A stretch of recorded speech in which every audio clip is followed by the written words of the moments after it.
tous, bonjour à toutes. Je vous propose de faire connaissance avec quelqu'un qui gagne à être connu, quelqu'un qui œuvre pour le bien commun.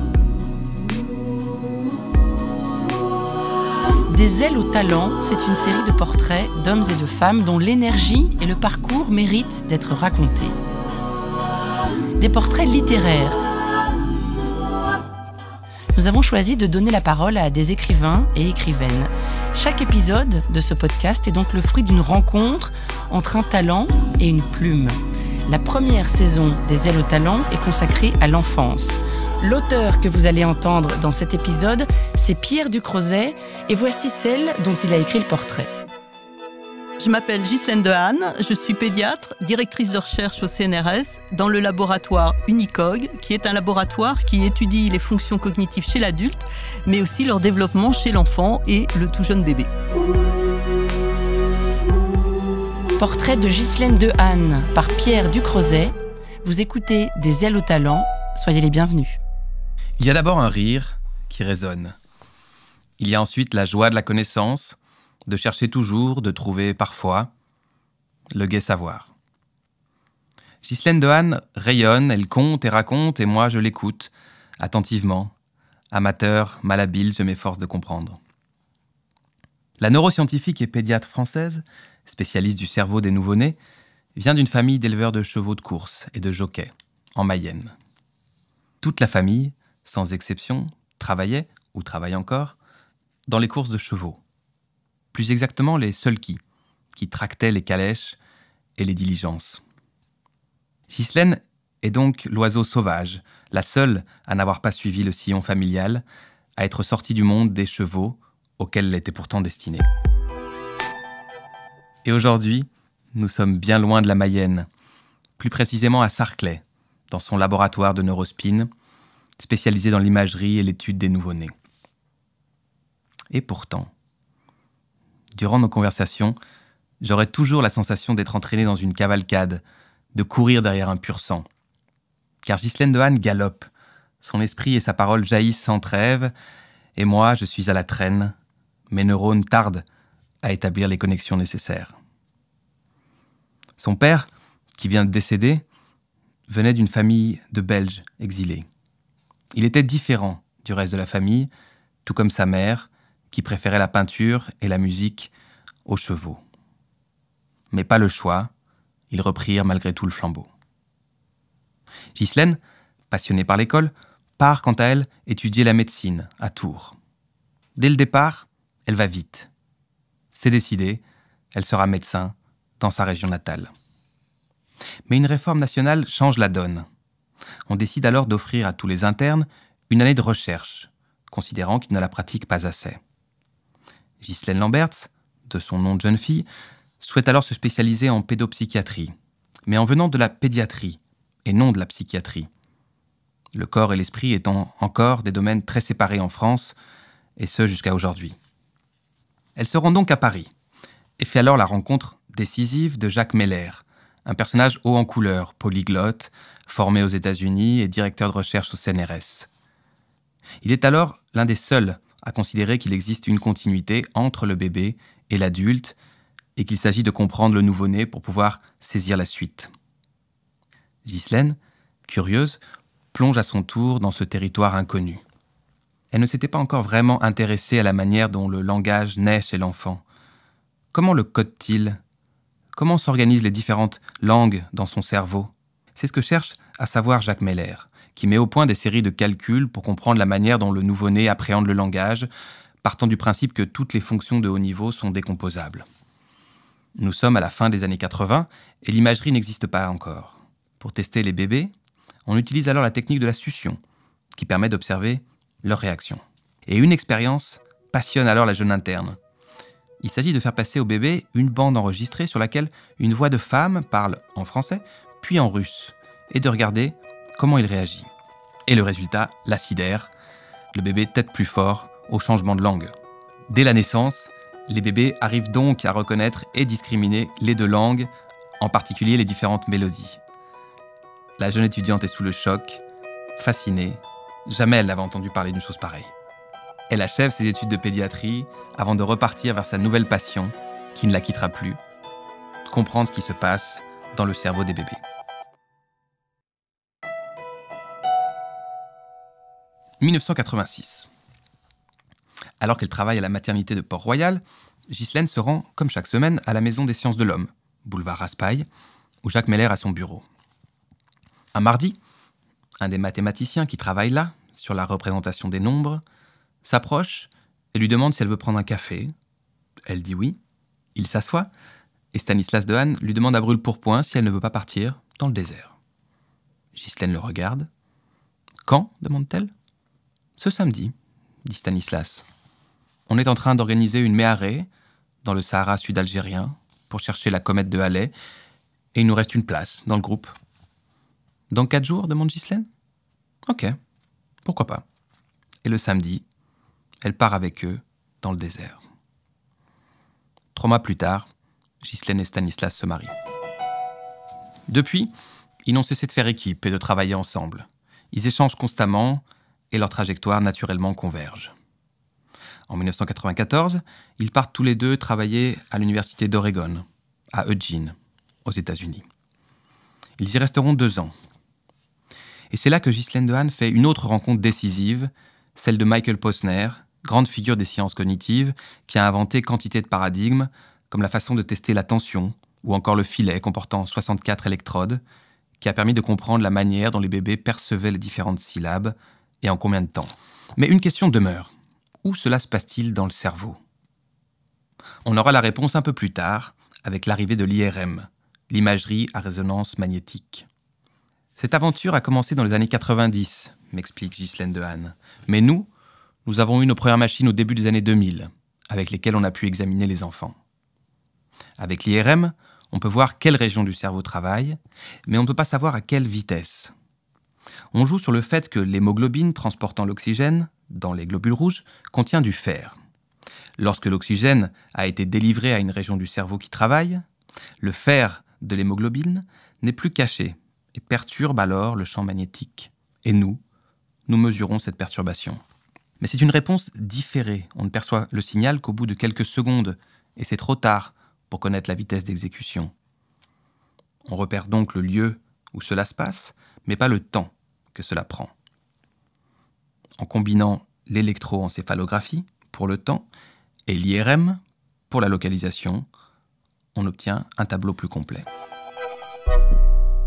Après l'Oregon, les 2 scientifiques rentrent en France et Ghislaine intègre le CNRS quelques années plus tard, en 1999. Malgré les reconnaissances qui commencent à venir, elle sent toujours poindre un brin de condescendance lorsqu'il est question de ses recherches. Lorsqu'on arrive dans une salle, tout le monde sourit. Ah, des enfants. Après une matinée passée à trimer sur des cellules compliquées, arrivent les bébés. Ah, on va enfin s'amuser. Et Ghislaine éclate d'un grand rire. C'est sympathique, mais c'est pas sérieux. C'est pas de la science dure. On pourrait penser qu'aujourd'hui les choses ont changé, mais elle a toujours besoin de convaincre que le bébé est un sujet d'étude intéressant en soi. Alors que tout vient de là, bien sûr, lance-t-elle. Et finalement, quand elle y repense, Ghislaine avait elle-même eu cette réaction dubitative devant Jacques Meller. Ah, il se passe donc ça dans la tête du bébé ? Il peut associer la voix et les visages ? Reconnaître ces derniers ? Mais chez elle, la surprise s'était muée en avidité de connaissances, qui n'a plus cessé depuis. D'autres problèmes se posent avec l'étude des bébés, plus pratiques, eux. En premier lieu, tout le monde a sa propre idée sur les nouveau-nés.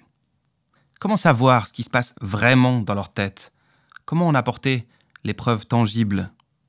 Chacun avance ses hypothèses et il est bien difficile de trancher. Et puis les bébés ne sont bien sûr jamais immobiles.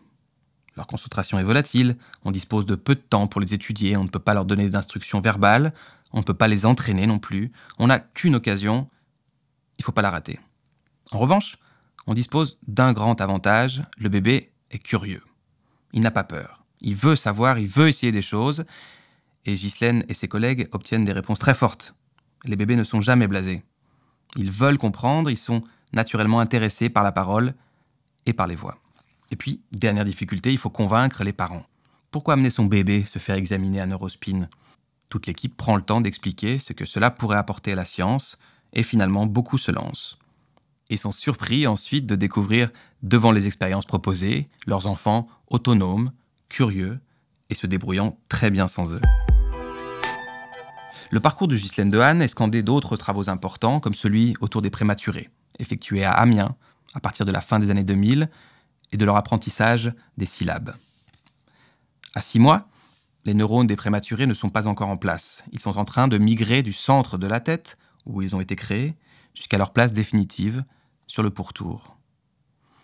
Pendant le dernier tiers de la grossesse, ils vont trouver leur emplacement définitif et créer leur réseau. Et alors, à Amiens, en faisant écouter à ces prématurés les sons bas et ga, Ghislaine Dehaene s'aperçoit qu'ils peuvent déjà les discerner. Elle découvre que le réseau linguistique est le même à 6 mois de grossesse que chez l'adulte, et c'est une nouvelle grande surprise. Ghislaine Dehaene parle vite, animée par son sujet. Elle bifurque, elle revient, elle essaime, suivant les sinuosités du cerveau, qui est sans cesse porté par des connexions nouvelles, inattendues, et relie des points éloignés. Le sentier au chemin qui bifurque, écrivait Borges, et cela pourrait s'appliquer autant à l'existence qu'au cerveau. Ghislaine Dehaene a d'ailleurs beaucoup lu le géant des lettres argentines, comme d'autres auteurs sud-américains, d'Alejo Carpentier à Vargas Llosa, et on peut imaginer l'émerveillement d'une jeune lectrice à la découverte de tous ces saisissants entrelacs de récits, de temps, de monde.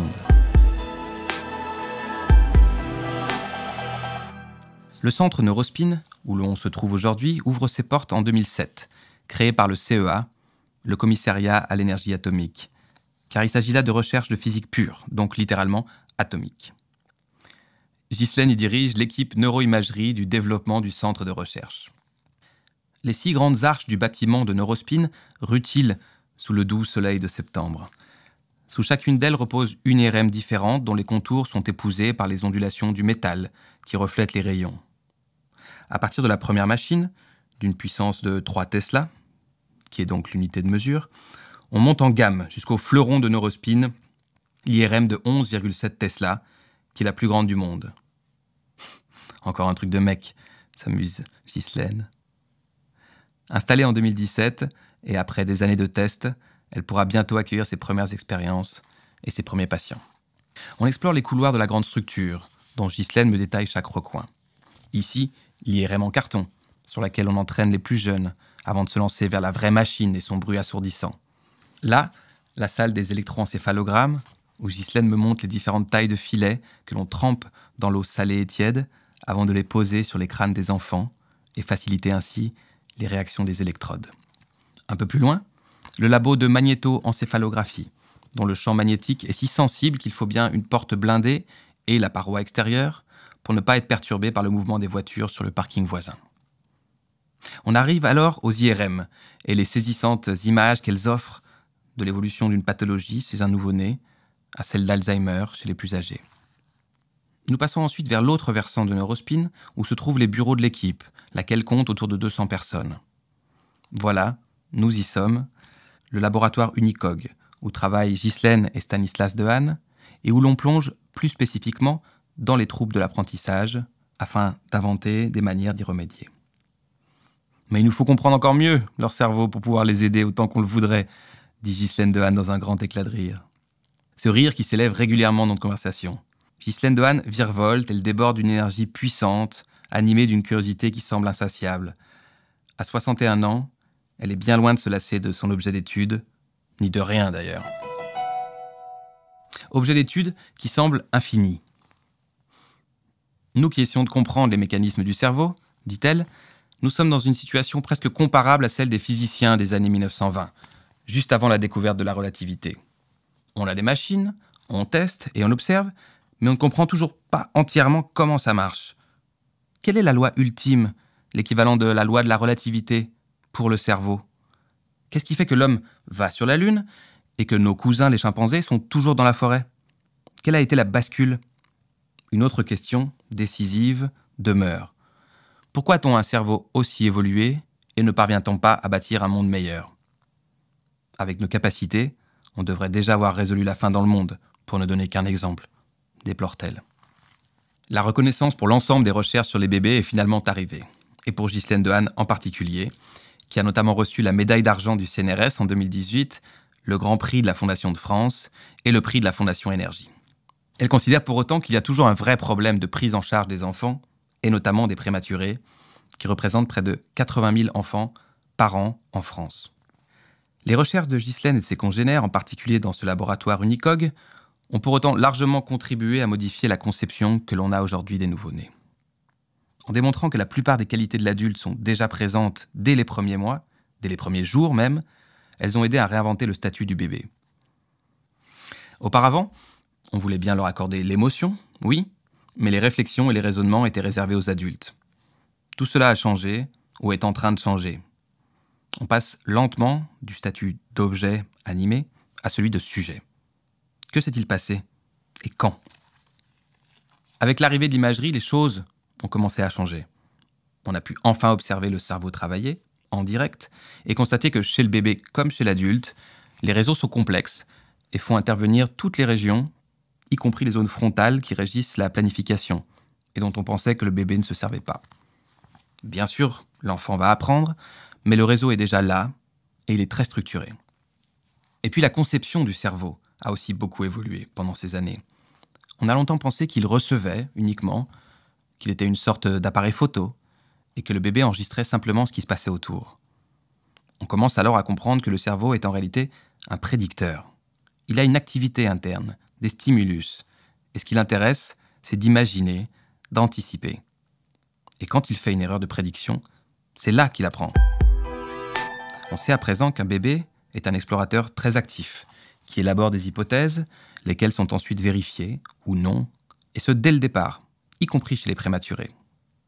Les cerveaux sont des organes plastiques, de plus en plus en phase avec ce qu'il y a autour, et qui s'adaptent à cet environnement. On sait aussi, maintenant, que le cerveau se transforme avec l'apprentissage de la lecture. Entre des cerveaux de lettrés et d'illettrés, ce n'est pas seulement la zone du langage qui est modifiée, mais aussi la manière de concevoir le monde ou encore la mémoire orale. Ghislaine a beaucoup lu de littérature, un peu moins maintenant. Elle trouve quand même du temps pour des romans policiers et de la science-fiction. Ce qu'elle apprécie dans les romans, c'est la description des mondes nouveaux, qui lui semble un peu négligée par la littérature contemporaine. Elle a notamment dévoré Un garçon convenable de l'Indien Vikram Seth pour la richesse de ses portraits humains. Elle travaille toujours en musique, dont elle aime à peu près tout, du classique au jazz et à la chanson, de Monteverdi à Brassens. Ce qui la touche en particulier, c'est lorsque la surprise jaillit à l'intérieur de l'harmonie, d'où sa passion du baroque, et lorsque des variations autour du même thème se tissent et s'imbriquent.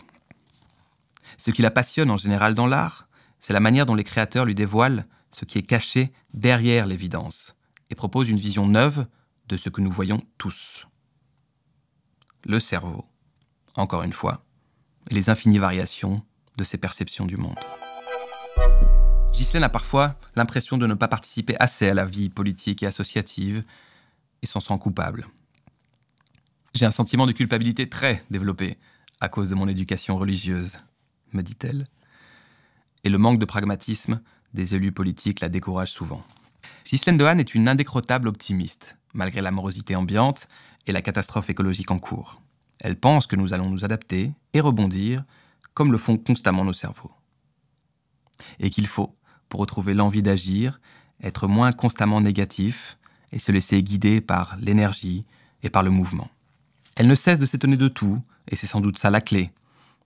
Une des choses qui l'étonne toujours, par exemple, c'est à quel point nous sommes semblables, entre individus, à tout niveau. Il faut arrêter d'insister sur les différences entre nous. C'est fou à quel point on est une seule et même espèce. Arrêtez aussi d'insister sur les différences entre humains et autres espèces. Il n'y a pas de rupture, il y a continuité. Quels sont ces défis pour demain? Ah, il y en a tant, lève-t-elle les yeux au ciel. Dans ma recherche, je voudrais enfin comprendre les bébés. Après avoir toujours travaillé sur des moyennes d'expériences multiples, Ghislaine Dehaene voudrait entrer davantage encore dans le fil de la perception du bébé et savoir à tout moment, à chaque essai, ce qu'il pense, ce qui se passe à l'intérieur de lui. Elle compare le cerveau à une rivière qui travaille en permanence, avec un flot constant, et elle voudrait comprendre à quel moment et où la pierre lancée heurte l'eau de la rivière. Comment se représente-t-on cet événement unique? Qu'est-ce que cela fait dans le cerveau? et comment ce choc et cette onde vont se répartir dans l'ensemble du cerveau. Ça, dit-elle, ce serait le Graal. De manière générale, elle voudrait qu'on tienne davantage compte de l'enfant, qu'il ne soit pas simplement la fille ou le fils de ses parents, mais qu'il soit considéré comme une vraie personne, unique, avec des droits. La maltraitance ne cesse de la révolter. Alors Ghislaine Dehaene milite pour une vraie attention aux besoins de l'enfant, à qui l'on donne beaucoup, que l'on gâte, mais souvent sans comprendre véritablement sa nature.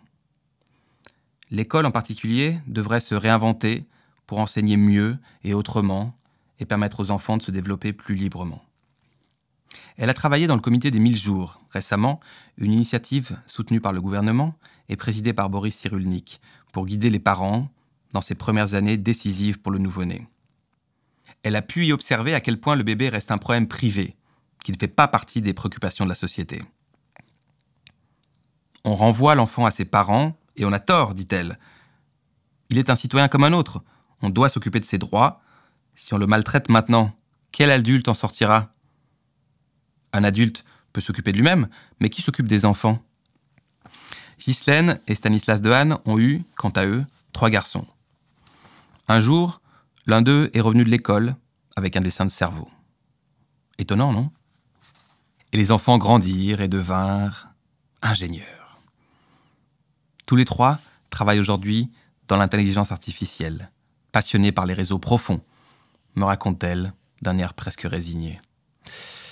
On n'a pas été très originaux. Dans ma famille, tout tournait autour des chevaux, et dans la nôtre, c'est autour des cerveaux. La promenade dans le neurospin, et à l'intérieur des cerveaux, touche à sa fin. Et tout s'achève comme cela avait commencé, dans un grand éclat de rire. Si le savoir n'est pas joyeux, à quoi bon ? Une phrase me revient alors, comme une bulle de champagne qui remonterait au cerveau.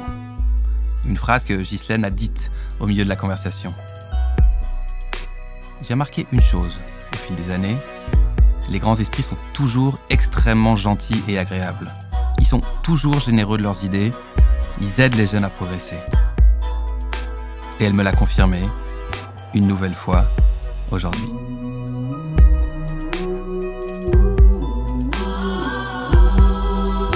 C'était le portrait de Ghislaine Dehaene, un texte écrit et lu par Pierre Ducrozet. Des ailes au talent est un podcast de la Fondation Bettencourt-Schweller, réalisé par le Studio Radio France.